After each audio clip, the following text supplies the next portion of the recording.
Fala galera, mais uma vez eu, Alexandre Magalhães, na resenha com Magalhães, para falar dos times do futebol brasileiro e dos campeonatos que estão em curso.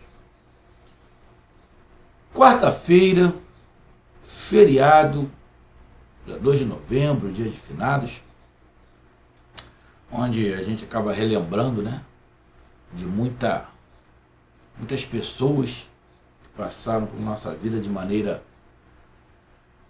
muito boa, que já partiram. Esse é uma situação que ninguém vai poder evitar. Tivemos rodada do Brasileirão 2022, Série A, 35ª rodada. E ao final da noite, tivemos um confronto que para um dos times já era amistoso. O outro brigando, né, por objetivos. Tivemos Palmeiras e Fortaleza se enfrentando em São Paulo. Palmeiras, que um pouco antes tinha se tornado campeão, quer dizer, já era campeão brasileiro há muito tempo, né? Já era campeão brasileiro há muito tempo, mas tem aquela situação da pontuação. Então, sagrou-se campeão brasileiro, de fato, porque o Internacional perdeu para o América Mineiro que briga para estar na Libertadores, principalmente ali na pré-Libertadores. O América Mineiro ganha do Internacional, como eu venho falando há muitas rodadas. Há 10 rodadas atrás eu venho falando, é mais fácil o Internacional, o Flamengo, o Corinthians, o Fluminense perderem uma quantidade de pontos grande e o Palmeiras não vai perder a quantidade que esses times vão perder. E é o que está acontecendo. O Palmeiras até agora não perdeu um jogo no retorno. Não ganhou todos, empatou alguns, mas perder não perdeu. É óbvio que o Palmeiras ia perder muito menos pontos do que o restante. Estava na cara. Então não queria ver aquelas torcidas apaixonadas que são cegos, que não conseguem enxergar um palmo à frente do nariz, né? Pô, é só dá uma olhada. O Palmeiras que perdeu 2 ou 3 jogos no campeonato inteiro. Aí faltando 6 rodadas, eles iam perder 4, 5. Não ia acontecer, né? Óbvio que não ia acontecer. Pô. Então, América Mineiro ganhou do Internacional e continuou lá na briga. E do outro lado, o Palmeiras, já campeão, enfrentando o Fortaleza, já que o América Mineiro é um concorrente do Fortaleza. Fortaleza vai lá para São Paulo para tentar aí alguma coisa, para não deixar a galera que está brigando ali para Libertadores, pré-Libertadores, se afastar. Porém, o Palmeiras não me surpreendeu. Fizeram festa, né? Não teve a entrega da taça, porque a taça no Rio não dava tempo. Mas a CBF, um pouquinho organizada, só um pouquinho, poderia ter levado já a taça para São Paulo, porque a taça ia ser do Palmeiras, todo mundo sabia. Mas aí se leva a taça, ia dar a entender que a CBF estava forçando a barra. Porra, tá de sacanagem, né? Uma situação dessa. Mas então, não tinha taça, mas tinha muita festa. Então o Palmeiras não me surpreendeu. O que me surpreendeu foi o Fortaleza. Magalhães, surpreendeu negativamente porque tomou uma goleada? Não é por esse caminho que eu vou. Amigo torcedor do Fortaleza, eu vi muitos comentários sobre esse jogo.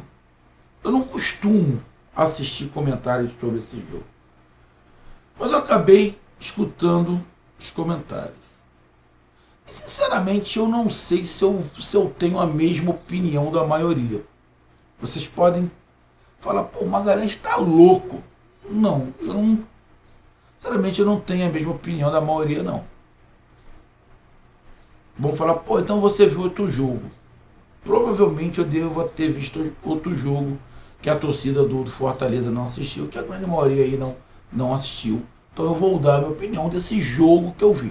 O placar do jogo foi 4-0 Palmeiras. Sim, foi 4-0 Palmeiras. Mereceu? Mereceu. Poderia ter feito mais? Poderia ter feito mais. Mas eu escutei alguns comentários que eu não entendi dessa maneira. E eu vou explicar aqui, para não ficar fazendo suspense, uma babaquice do caralho.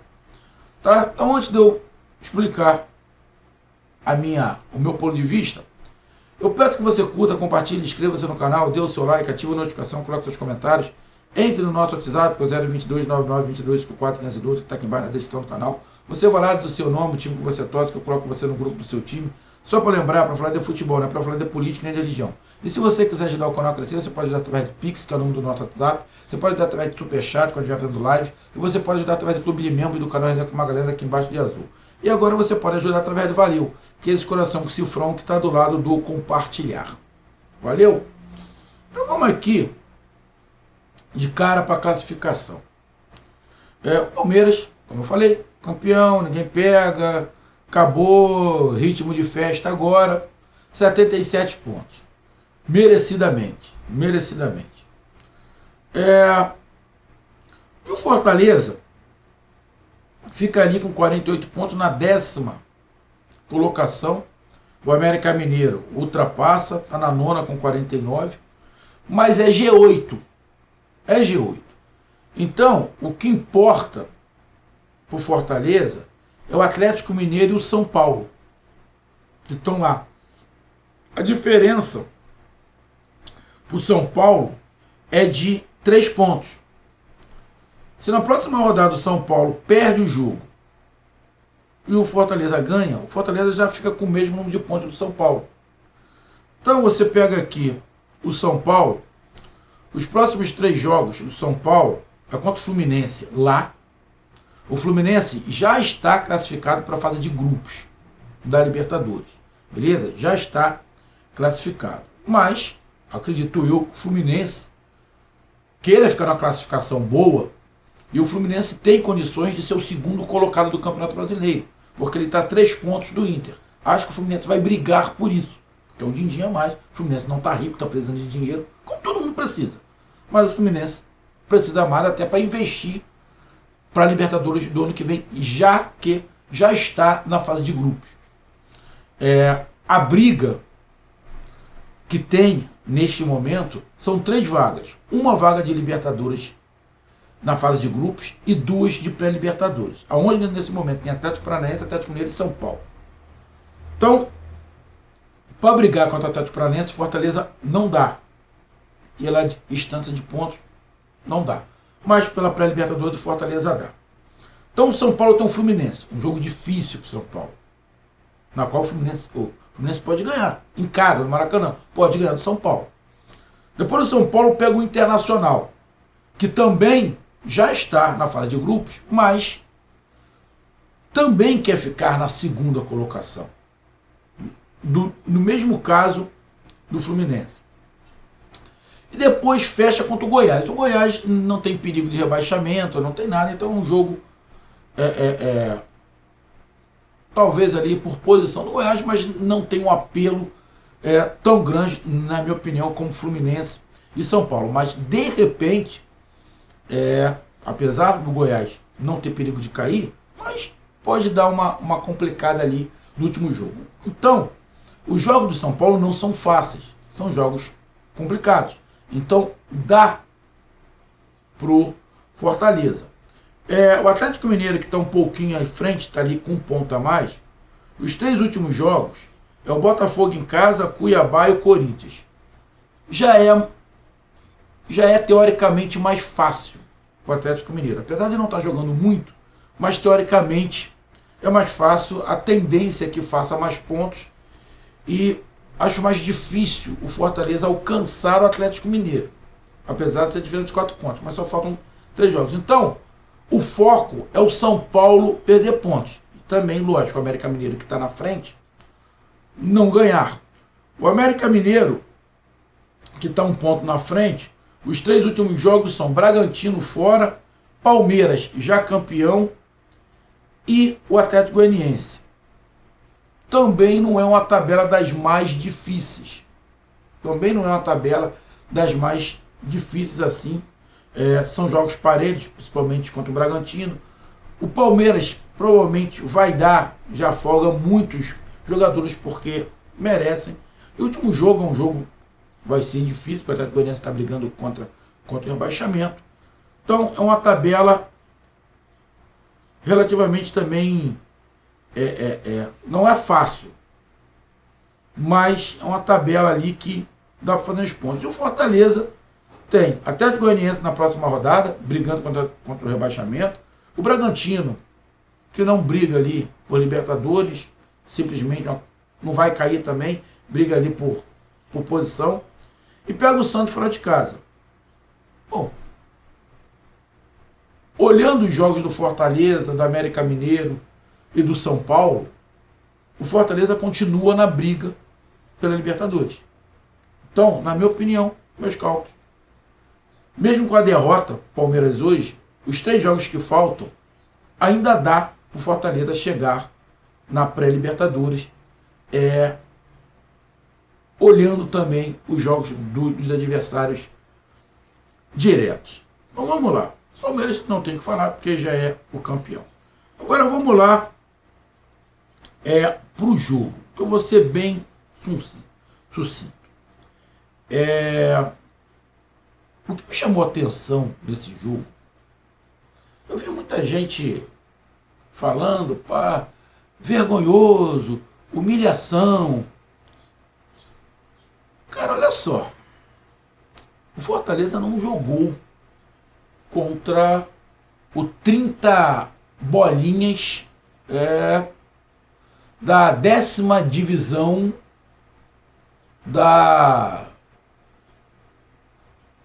é um país aí que o futebol está engateando. Não. Como o Galhardo falou na entrevista que ele deu do primeiro para o segundo tempo. Porra, um timaço.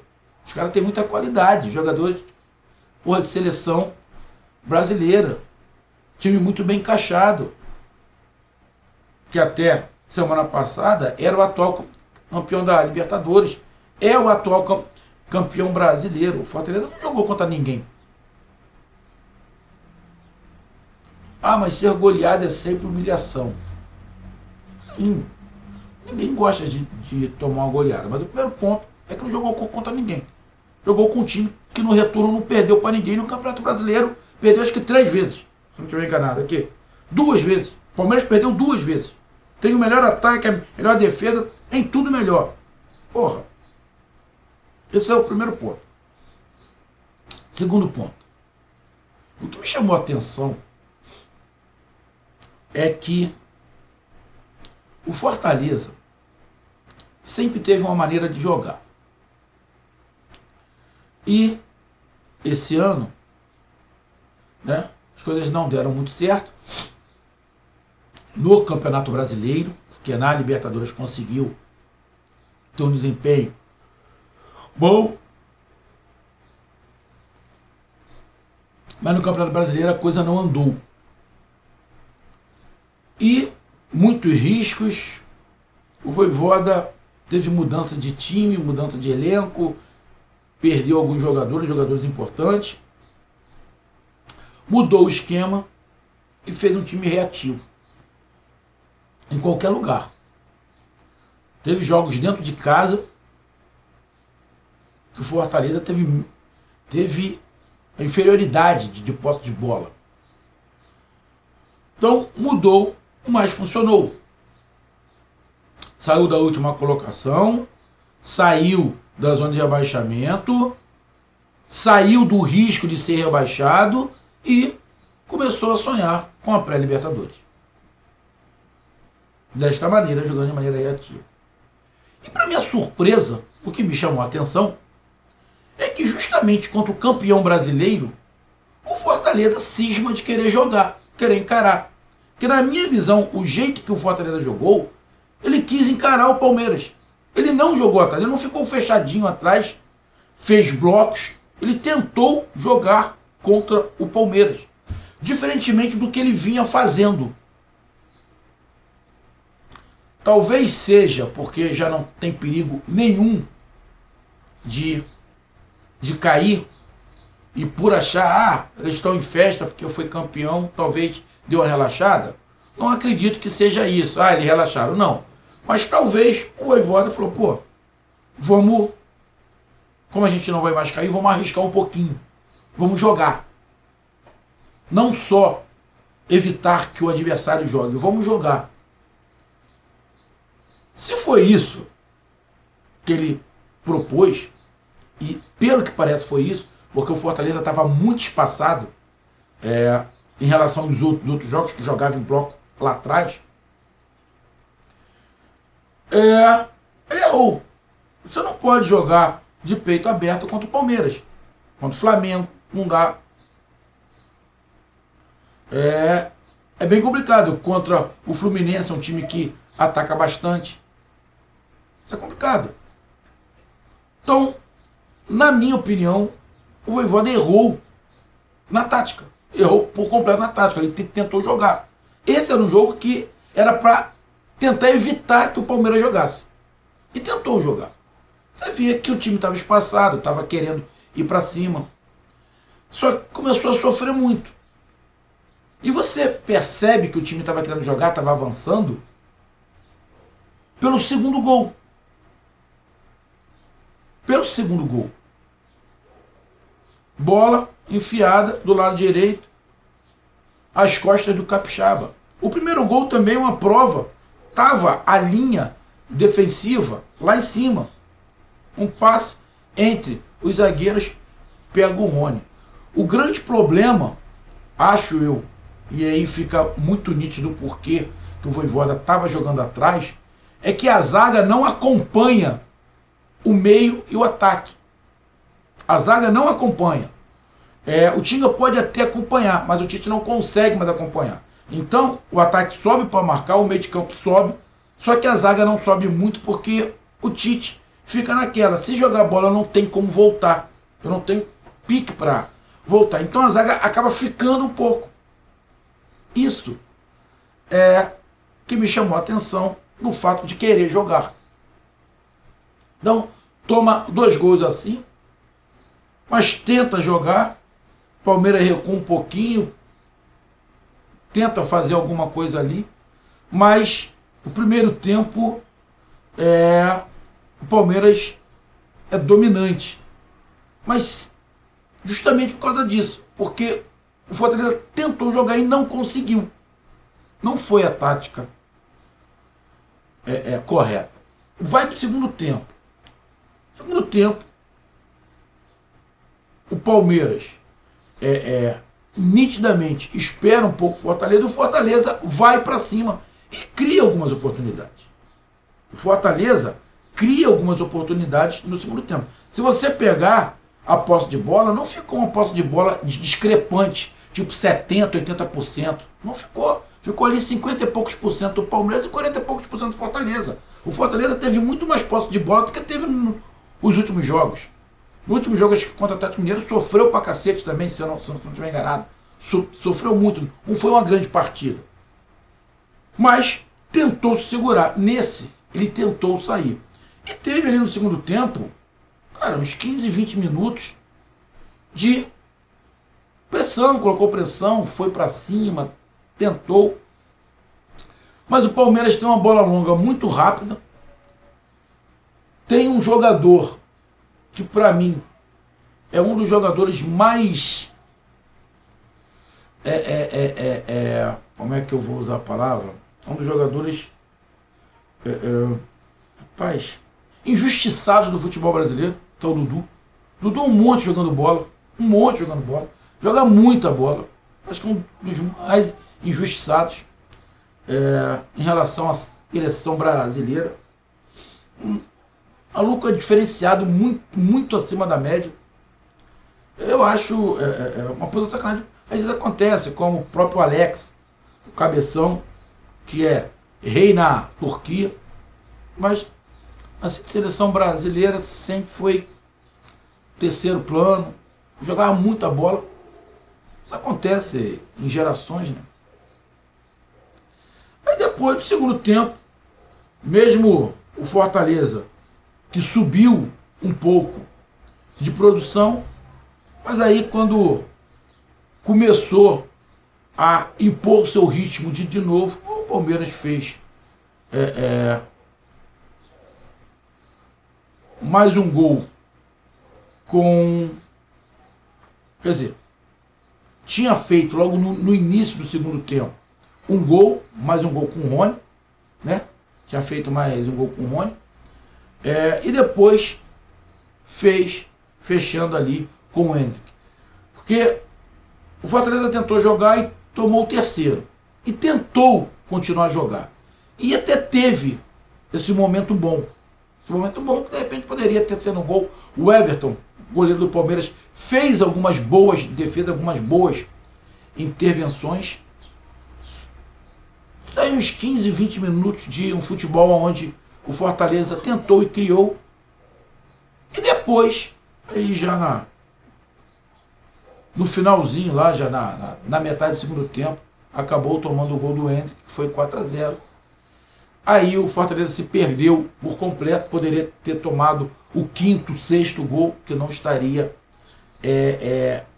fora do contexto. Então, o que mais me chamou a atenção foi a maneira como o Fortaleza encarou o Palmeiras. Ele tentou realmente jogar de igual para igual com o Palmeiras e foi uma escolha errada. Teve até um momento que conseguiu jogar, porque o Palmeiras deu uma recuada. Muitos vão falar humilhação, foi isso, aquilo outro, o futebol foi muito abaixo. Sim, o futebol foi muito abaixo. Mas o Fortaleza já não vinha jogando muita coisa há algum tempo, justamente pela maneira como vinha jogando. Se estava jogando atrás, esse período todo, continuava jogando atrás, principalmente fora de casa contra o Palmeiras. Então, sim, o Palmeiras foi melhor, fez 4-0, poderia ter feito mais. O Fortaleza teve um momento ali seu, que poderia pelo menos ter diminuído o placar. Mas para mim o que mais me chamou a atenção ali não foi, foi falta de vontade, foi isso. Não foi falta de vontade. Foi a proposta. A proposta foi completamente equivocada. E aí agora dá para se entender por que o Vojvoda joga atrás. Porque a sua zaga não consegue acompanhar o meio e o ataque. Então tem que jogar atrás. Não tem jeito. Com esta zaga, com este modelo, principalmente com o Tite ali, que eu não sou contra, mas para fazer essa marcação alta, os zagueiros têm que ter uma mobilidade maior. E o Tite não tem. O Capixaba avança muito, estava tomando bola nas costas direto, não estava conseguindo ter ali uma recomposição também. Então, cara, sim, perdeu. Porque pegou um time muito melhor. Muito melhor. E o esquema foi errado. Então tá aí a minha análise. Um grande abraço, até mais, valeu, tamo junto, fui.